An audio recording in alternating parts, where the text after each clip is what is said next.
Hello, hello. I'm here to apologize. I messed up during an episode of filming and I didn't record the audio properly. We even had a guest on, Kenny, and I thought the episode was really great. The cards were really interesting, so I really wanted to put this content out here still. I just wanted to apologize in advance for the poor audio quality. It'll be back up to normal next week. Thanks. Enjoy. Hello, hello. Welcome to MTG Unraveled, where we each choose a magic card and over-explain it to distract you from your current hyperfixation. I'm Rafa. I'm Kenny.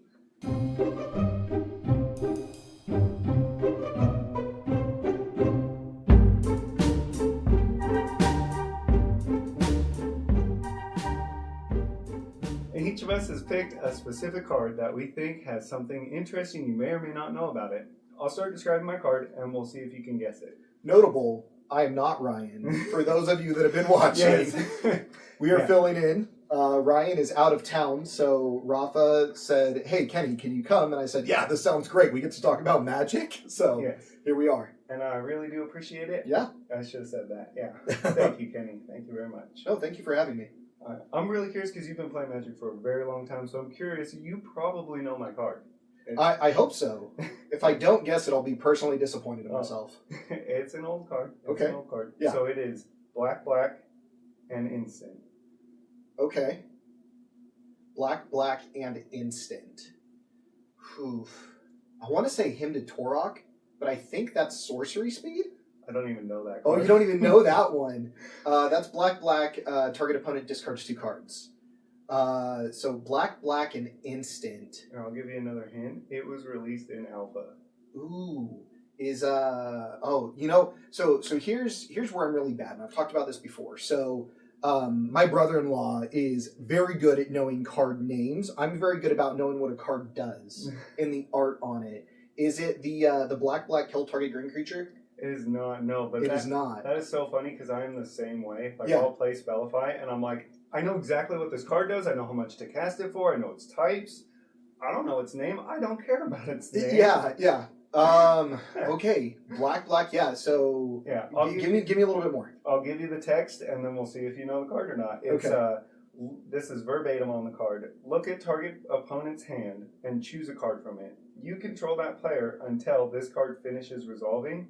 The player plays that card if able. While doing so, the player can activate mana abilities only if they're from lands that player controls, and only if mana they produce is spent to activate other mana abilities of lands the player controls and or to play that card. If the chosen card is cast as a spell, you control the player while that spell is resolving. Wow. Yeah. No, I don't know that card. It's a weird one. I'm a boomer. I've been playing since like 95, 96, but yeah, that one in particular, you've got me. I have no idea what that is. That's awesome, yeah. It's a really weird card. I mean, like, you've seen black cards that let you basically look through a hand and do something with a card out of an opponent's hand. Yeah, those are mainstays. You've got Duress, you've got Thoughtseize. Yeah. There's a lot of cards that have hand disruption in black, but this is obviously kind of the predecessor to that. Which was OG. Yeah, I take your turn. Yep. It is the ultimate I drink your milkshake. Yep. Yeah. Word of Command is the name of Word of Command. Yes. Okay. Oh, that one was in Legends as well, wasn't it? I have Beta, so Alpha, obviously. Yeah. Beta Unlimited, Masters Edition 4, and the 30th Anniversary. Oh. Was Legends a reprint of Alpha 2? Or? No, it wasn't. And I guess I just have it wrong in my head. I wish I could see the card because in my mind it's like a diagonal symbol on there on Legends. So no, that's some other card I'm assuming. I don't know. I don't know. What do you have for your card? Okay, my card is a mana value 1 and a green. All right. It is an instant. 1 and a green instant. I mean, the first one that comes to my head because I played it, I probably talked about it already, is Terra Sunder. It is not Terra Sunder. That's a great guess. Naturalize? It is not naturalize. All right, give me a little more if you have something. If you don't, the rarity is uncommon, so you're in the right spot with Terra Sunder. All right. Man, that's really okay. I'm in the right area with Terra Sunder. Does it mill? It does not mill. That's not something that I enjoy doing to people, unless it's with Alter the Brood. Usually, if it's green though, you're milling for yourself, which is something I. Yeah, no self mill. Okay, all right. 1 in a green instant. Obviously, I don't play that many 1 in a green instants. Okay, how about the text box? All right. So, target creature you control deals damage equal to its power to target creature you don't control. Each opponent gets a poison counter. It's a fight spell. It is a fight spell. Yeah. Wait, it's a bite spell, isn't it? Because it deals the damage. That's the difference, right? Fight is where they deal damage to each other. Bite is where your creature. Yeah, that's actually a really cool spell. distinction. It is a bite spell. My bad. Yeah. Yeah. I don't know the card, but I'm guessing it's like from All Will Be One or one of the Phyrexian. If it gets poison counters, yeah. Ryanne would probably know it. Actually, she loves that set. All those sets. Yeah. So actually, the card is Infectious Bite. Oh, okay. Yeah. Very well named. Yes. Yes. I can't wait to us to get to like the fun factoids about it, because as I was looking into it, I was totally nerding. I was like, wow, that's really cool. This card has lore. It's got cool lore. It has lore? Yeah. It's got to be related to one of the Predators. But if it's all right, I'm going to start with my card. That's just how we've done it. But so I'll start with explaining the art, since you were like, I think it's like a zigzag. So this art, and I think I've seen this art before. Like, I think it's just a common piece of art, or it's been placed elsewhere. Yeah. But it's basically just all black, maybe kind of cloudy, but it's very obscure if there's clouds, and then 2 little slits of eyes.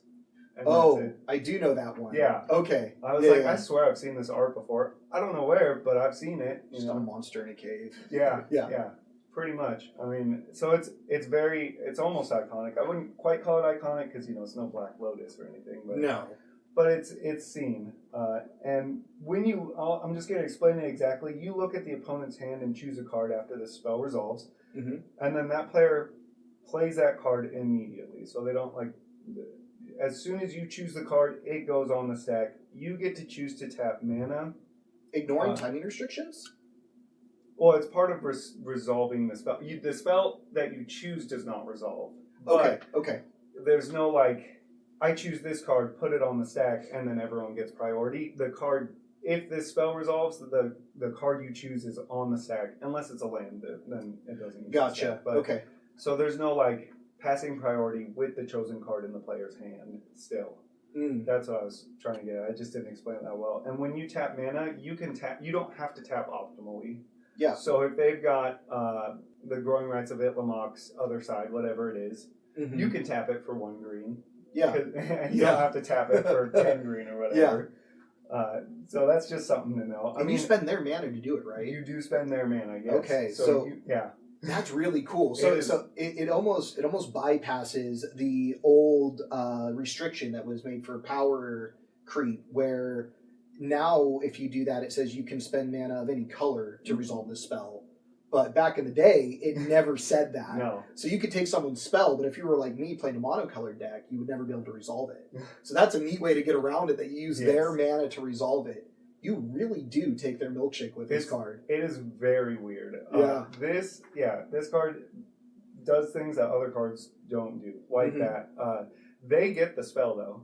Okay. I don't know if you know that. So let's say they have a Soul Ring in their hand, and for whatever reason you're casting that Soul Ring. They get the Soul Ring. You don't steal the card that. Okay. Yeah, it's weird. So usually, if you're gonna play this card, you're probably looking for a counter spell or a removal spell or something. If you were to play this, that'd be hopefully what they have sitting in their hand that you want to get. That makes sense. Yeah. Or you just play something like their Thassa's Oracle. Yeah. Before. Yeah. Hey, hope you like Ryanne too, nerd. Yeah. So the card also has to be in their hand.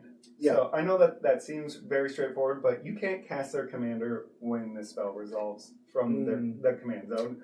Unless you've bounced it previously. Yeah, unless it's in their hand, then you can cast their commander. But you can't, if they've got cards in exile that they can play this turn, or they've got their commander in the command zone, you can't choose to cast that. Instead, it has to be a card from their hand. Just something the rules text said in it. And here's where it gets really weird. If you have to search their library as part of either casting the spell or the resolution, it says specifically that you search the library. That you search the library. Oh, that's neat. Kind of like Opposition Agent. Exactly. This is actually, when I looked this up, this and Opposition Agent are the only 2 cards that I could find that do that. Yeah. It's very rude. You take someone's entire deck. It is so rude. You're like, guess what? I'm searching your cards now. Yep. It's what is the look at me, I am the captain. Look at me when I'm searching your library. Oh, it's terrible. The weirdest part to me, and this is why I picked this card, the opponent has priority again after you put the spell on their hand from their hand on the stack. So you put, let's say you put Demonic Tutor from their hand on the stack. You're going to put that spell on the stack, pay the mana for it. Then priority starts with that, if it's their turn, if they're the active player. Yeah. The priority goes around the table again before that spell resolves, and then you control them again while that spell's resolving. And Wow. You search, yeah. That's weird. That's very strange. That interacts with the stack in such a bizarre way. Yeah. I mean, name any other card where you take control of an opponent, and then with the single resolution of an ability or a spell, you let them have control again, and then take control of them again. There's plenty of ways to activate multiple abilities to have control and then not have control. Well, that's interesting, because if you take control of them and then priority passes, they can, in essence, upon resolution of a search spell, tap themselves down to make it so that they have no mana. So you can counterplay against it pretty well. You can, yeah. The other side is the political game, right? Yep. You make a deal with someone as they take your turn to resolve the spells that you want resolved, and then you allow them to do that with all your mana and your resources, because there are points in this card that allow you to say, nope, you can't use my stuff. Yeah. Does it stay in exile if they don't play it? No. The card itself, no, you don't get a chance to even exile it. It never gets exiled. It just goes from the hand to the stack. Oh, that's cool. Yeah, okay. It's weird, because I bet you if it was printed today, it probably would say exile that card and then play it or something. Yeah. Yeah, so does it have mana restrictions? Like, say someone's got a Hullbreaker Horror in their hand, and you hit that thing for 2 mana. Do you get to play it for 2? No, you have to pay for it. If you can't pay for it, I'm assuming it's got to be a an legal game action. Yeah. Okay. That makes sense. Yeah, so if they have Hullbreaker Horror and they've only got 5 mana open, you can't choose that one. This is like the ultimate mental magic, because like what people don't know at home is that we're talking about this and we have a piece of paper and nothing else in front of us. So as we're talking through these descriptions and we're thinking about interactions, every card that we bring up is just like off the top of the dome. It is. 100%. Demonic Tutor was just the first card I thought of to search a library with. Yeah. That's the only I don't have it written down or typed in here. Yeah. No, that's cool. And if you choose a land card, then that land immediately goes into play, and there's no priority passed. They just get their turn again. Okay. You say, thanks, here's your land. You could ramp them. Yeah. Look at that. You can only play a land if it's legal. So because timing restrictions don't matter. Okay. Yeah, you have to follow all the rules. You just get to pretend to be them for a second, I guess. Yeah, it's weird. All right. I guess technically you're commanding them if you go by the name of the card. Yeah, you are. It's a very serious command because they don't get a say. It's like a Gaius in D&D. Yep. Yeah. So I had never heard of this card.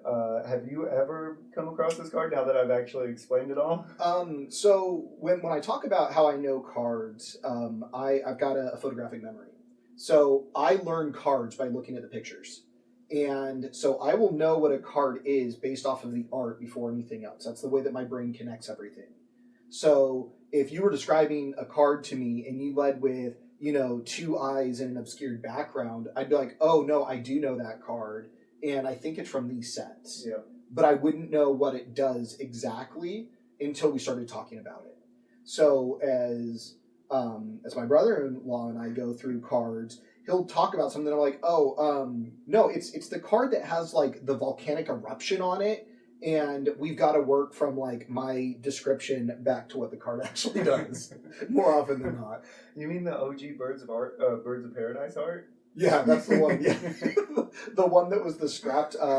Was it Volcanic Island or Tropical Island? Oh yeah, Mark Poole drew that, and they were like, hey, so super cool that you put a land in here, but what's up with this bird?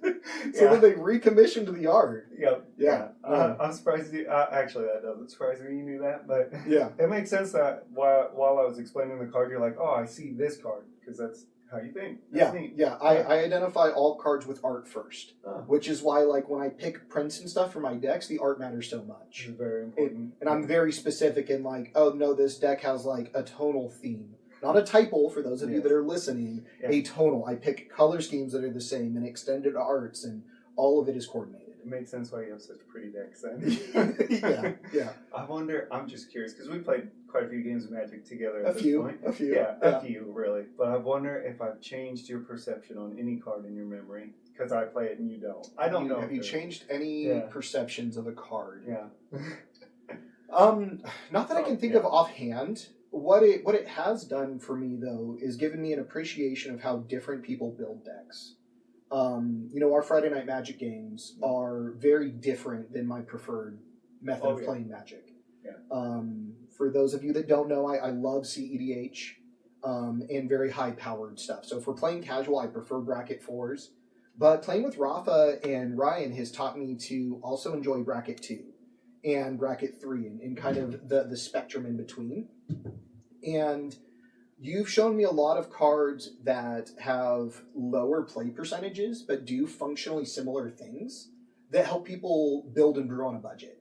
And that's been really cool to see.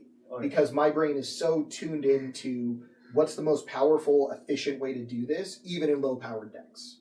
So that makes sense. Yeah. No, it's definitely your play style. I just love playing bad cards. I love finding that card that's like so good for the commander, but you'd never see it in another deck. Yeah, no.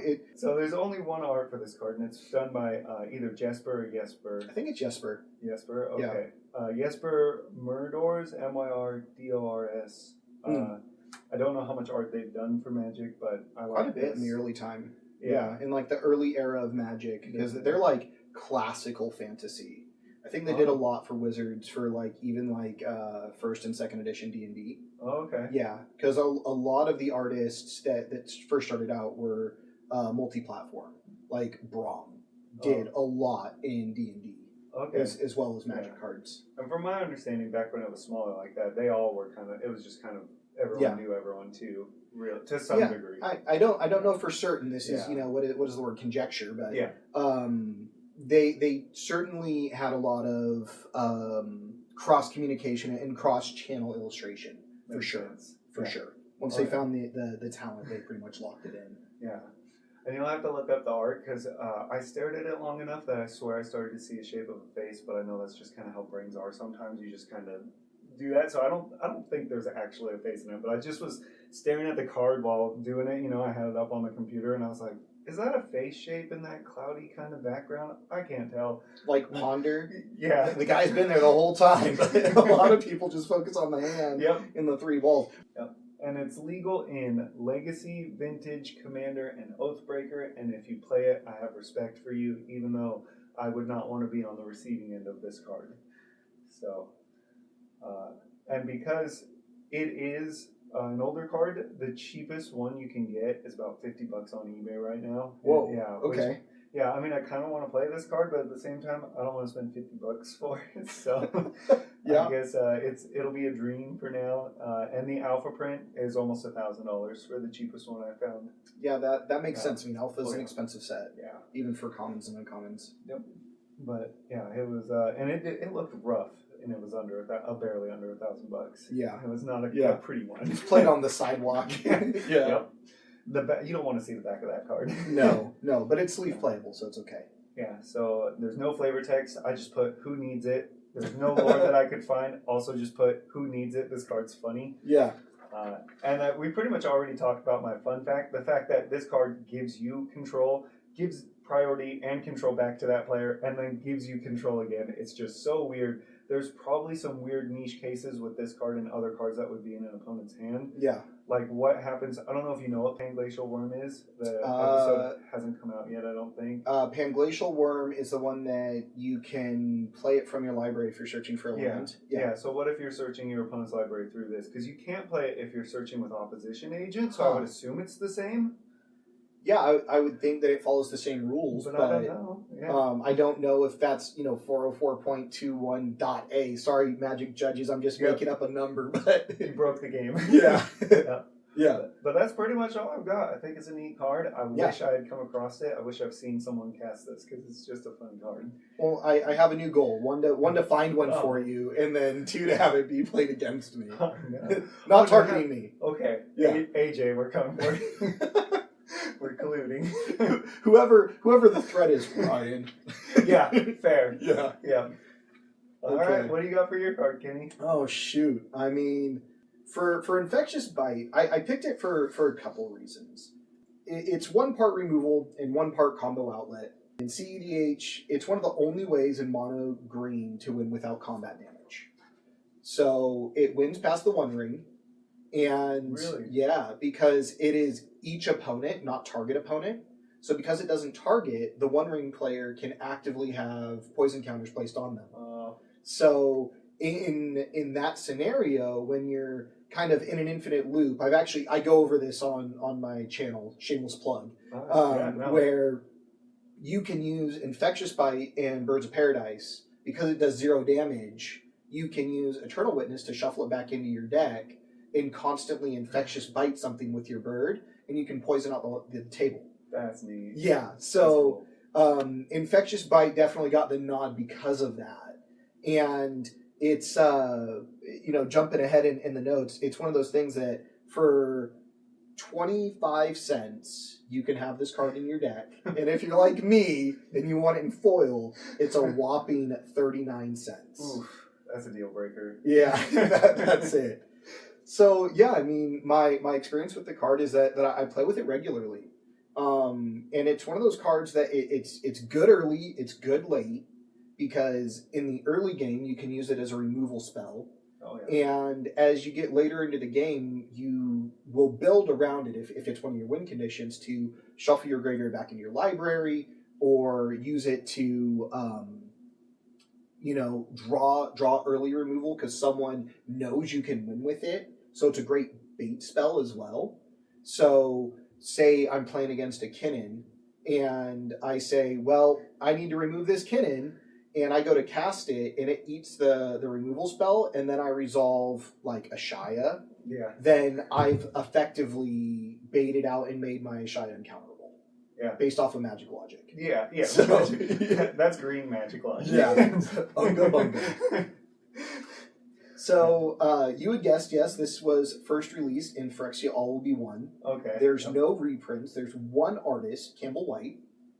And this card is legal in everything but Standard, Alchemy, Pauper, and Penny. All Will Be One was that long ago? Yeah. Wow. Yeah. Doesn't feel like that to me. No, 2023. Oh, so just barely out. Yeah, just barely rotated, Yeah. It looks like. Yeah. Oh, man. That's Um, nuts. What does the art look like? I missed it. Or maybe I didn't.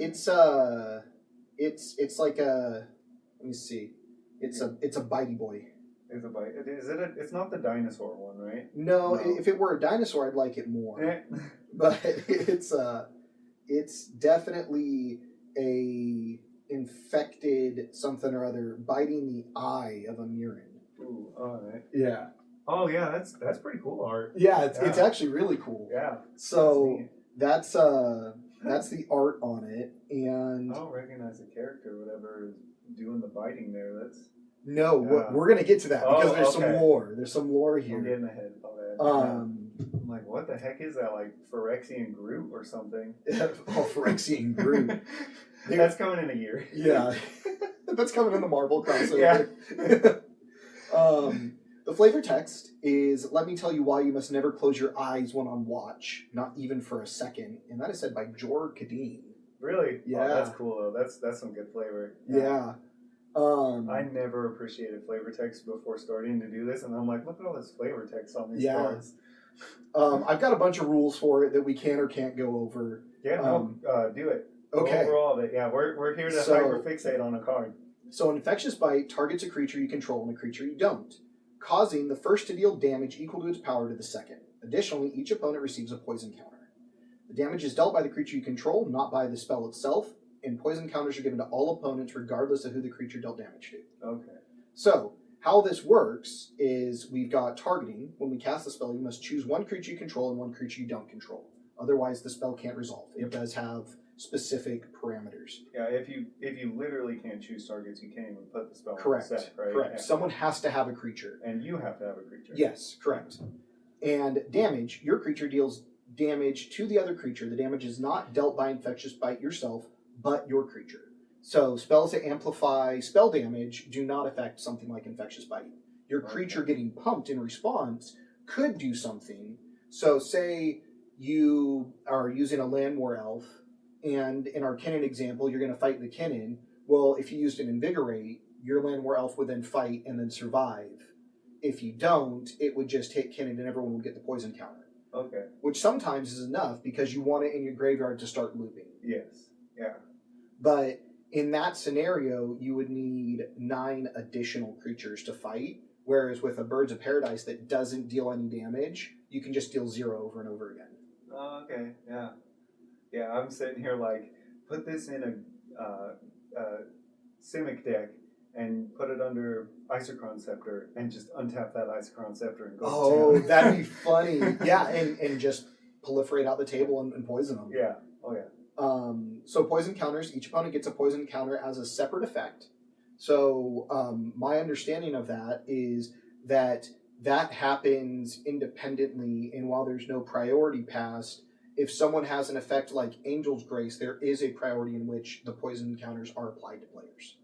But there are a couple case creatures, I can't think of any off the top of my head, that say you can't get poison counters, and what happens when you fight that creature? Am I getting ahead here too? No? I haven't looked at that, but if you can't get poison counters, the damage resolves prior to the counters being placed. So the way that the stack would clear is if you've got a Melira Sylvic Outcast and you can't have poison counters placed on you, and I fight your Melira, if it were sent to the graveyard, that effect would end prior to the poison counters being placed on all players.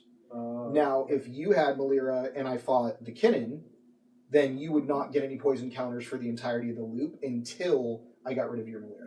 Yeah, that makes sense. This has got to be, and again, maybe getting ahead here, you tell me a card, I start thinking about it, and this has got to be in Findex, right? This card would be perfect in Fin. Yeah. Actually, I lied.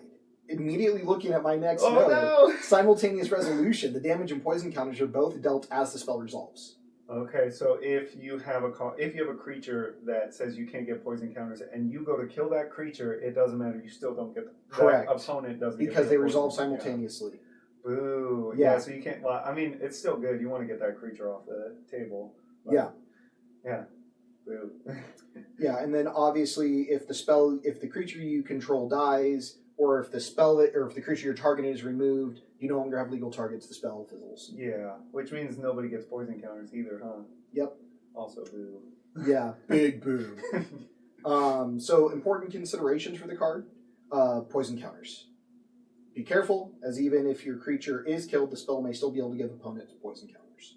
Oh. So if my creature fights and I lose the fight, or if I bite, then what would happen as a result is everyone still gets a poison counter. Yep. That because it resolves simultaneously.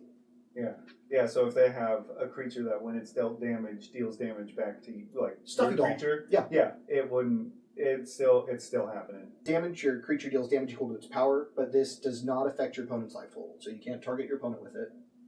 And then Death Touch. While Infectious Bite doesn't have Death Touch, it can be combined with it to kill multiple creatures because it is a bite effect. Yes. The poison counter still applies, but it's a separate effect from the damage dealt by the creatures. Yep. Okay. Which, does Finn have Death Touch? He wants Death Touch in your deck. I don't remember if Finn does. Finn the Fangbearer? Yes, he does. He does. I just love it. Yeah, he has Death Touch. So my example was good for that too. On to the lore. All right. Okay. The best part. Yeah, so the card Infectious Bite is from the set Phyrexia All Will Be One. It represents the Phyrexian corruption spreading through a bite attack. The lore connects it to the ongoing Phyrexian invasion of the plane of Innistrad, where the corrupted werewolves are the primary source of the spread of the Phyrexian completion, and the resulting poison counters are a manifestation of this. Oh, neat. The card is a reflection of the Phyrexian's method of spreading through bite-like attacks, resulting in giving an opponent a poison counter as well as killing the creature. The flavor's so good I can taste it. Yeah, so I'm not a lore person. People are like, "Oh, Kenny, you got to look into the lore," and I'm like, "What? This game has lore to it? I just want to play a cool dinosaur and green creatures." Yes. But it's very different.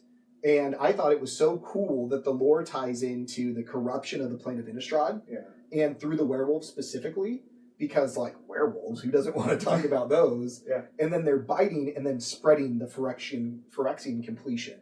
Okay. So I was like, that's sick. I didn't know that about this card. So Oh. now, guess what I'm saying every time I cast it? Did you know?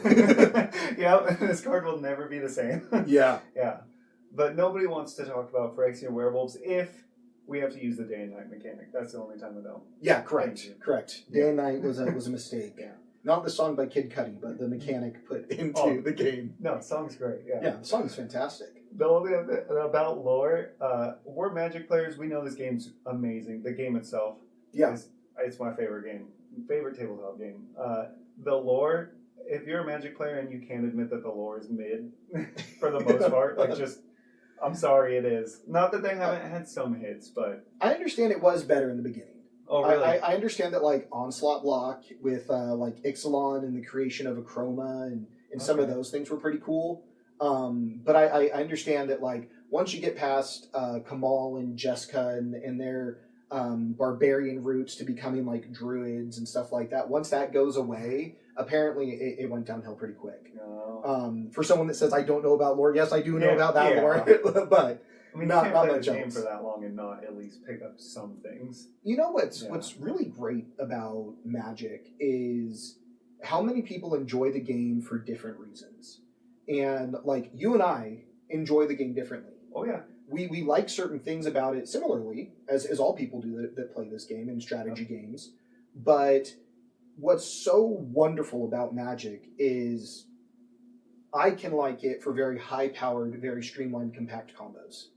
You can like it for saprolines. Yes. And then we can have someone else that wants to play with us that their deck is completely lore accurate and they just love what the game's about.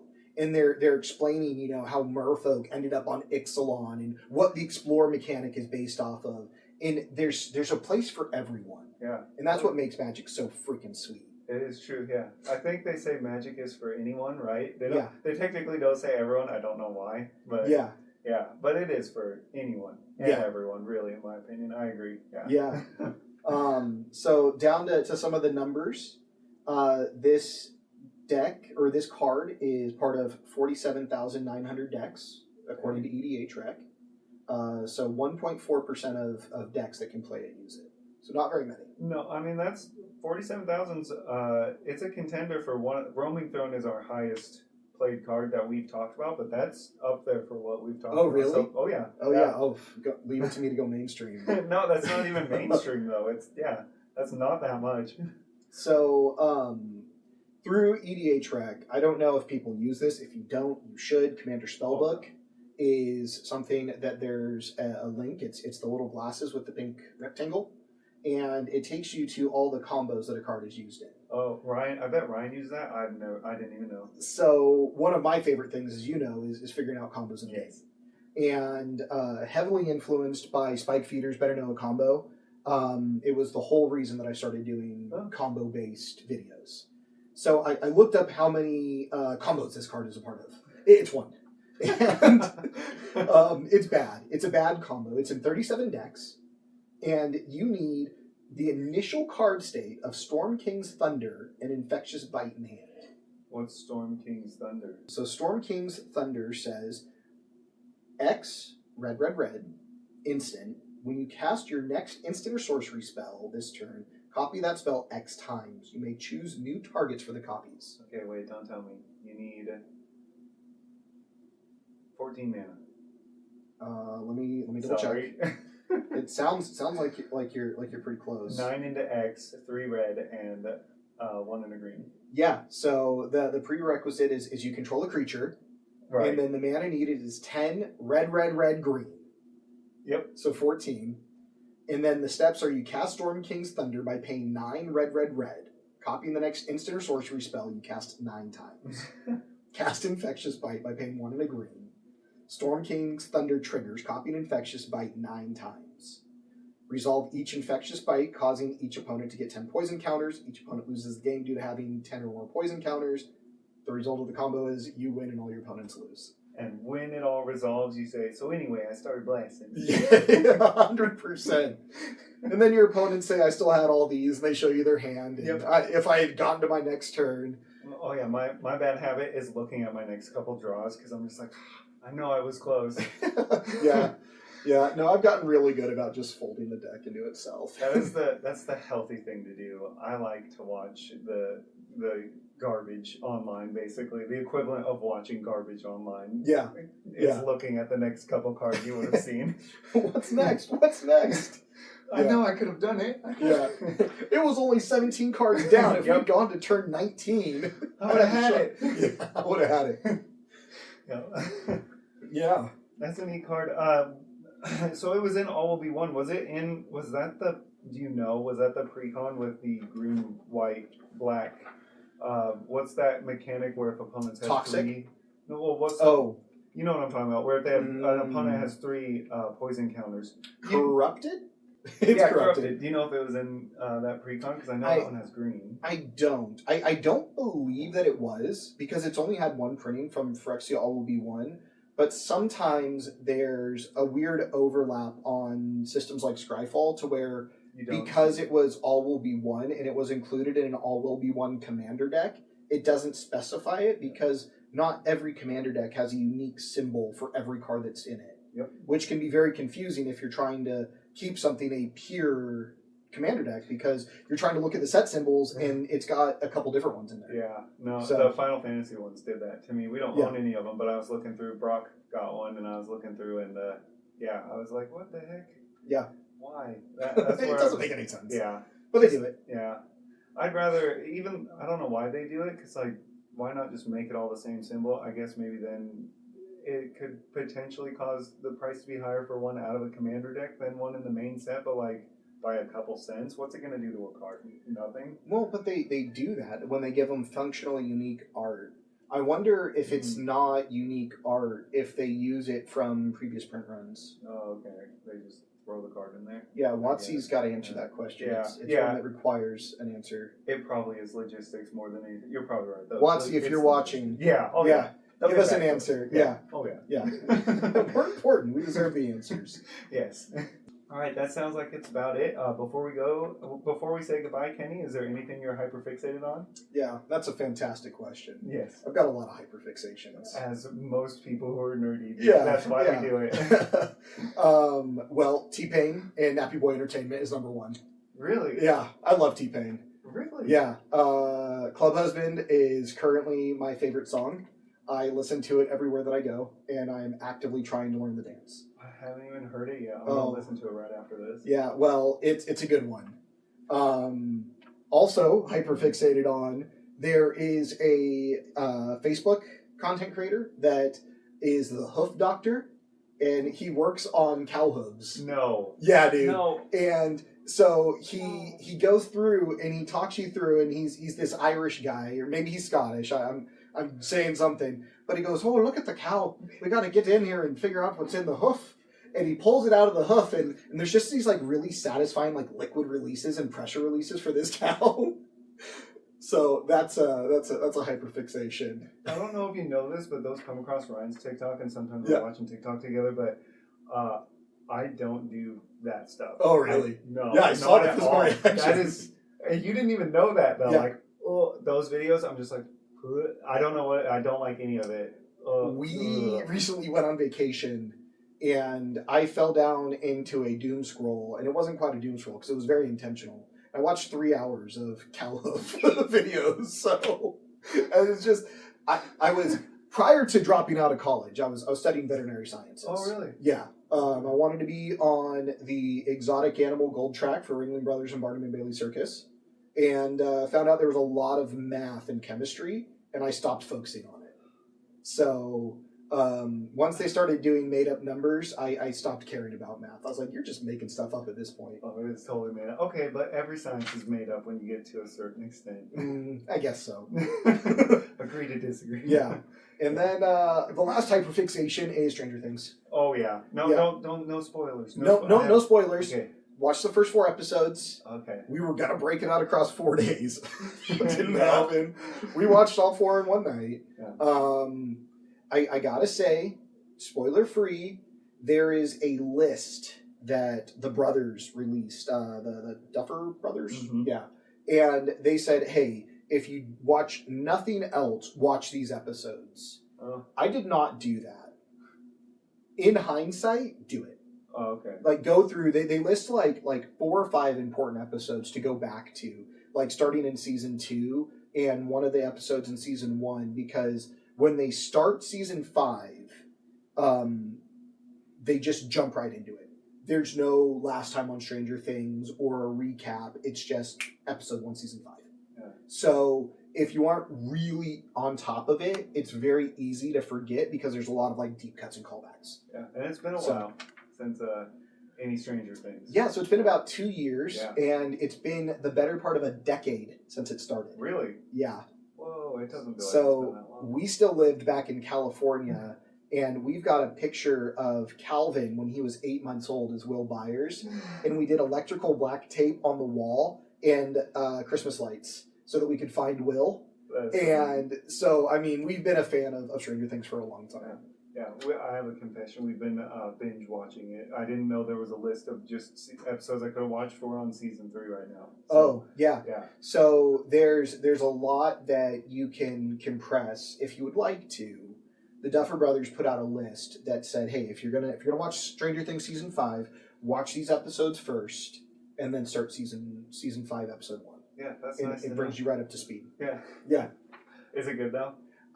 Yeah, I would say so. 4 episodes in, there's a lot happening, and I'm not gonna say that it's like peak Stranger Things, but like probably 7, 6, 7. Just kidding. I'm not. No, but it's probably like 7.5, 8. Like, it's solid TV. It's solid, yeah. Yeah. So it's no Game of Thrones ending, at least. I mean, we still have quite a ways to go till they get to the end, because we've got some more episodes coming out for Christmas, and then again for New Year's Eve. Yes. So they could still punt this. I'm hoping they don't. Yeah. I'm hoping that they don't. I Yeah. mean, it's been 10 years of my life that I've invested into this, and if it ends bad, I'll be like a Dallas Cowboy fan and like throw my TV on the ground or something. Were you not a Game of Thrones fan? I am part of the minority that has never watched an episode. Oh, okay. Yeah. I wasn't big on it. Ryan got me into it, Yep. and the ending. I doubt they could do worse than that. I'm sure you already know. Like I've heard that it was pretty terrible. Yeah.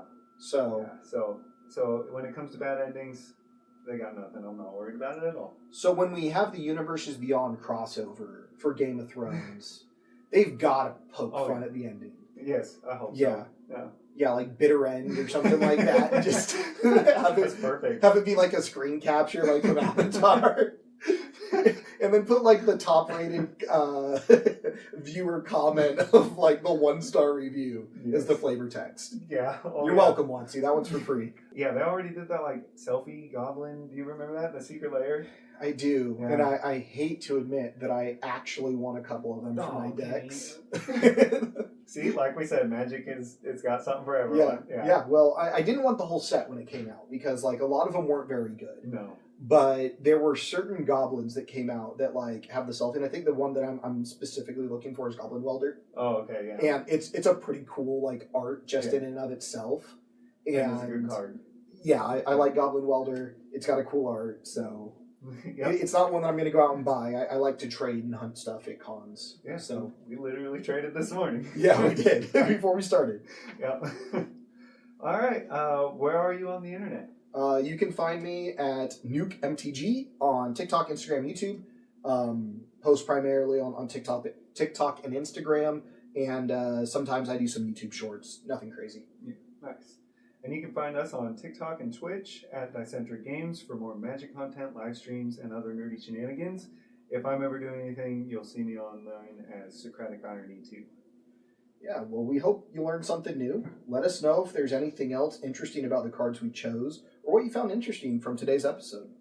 If you would like to share any of the quirks that Magic has hidden in their cards, join the Discord in the description. If you have a question or suggestion for the show, please leave a comment or send us an email.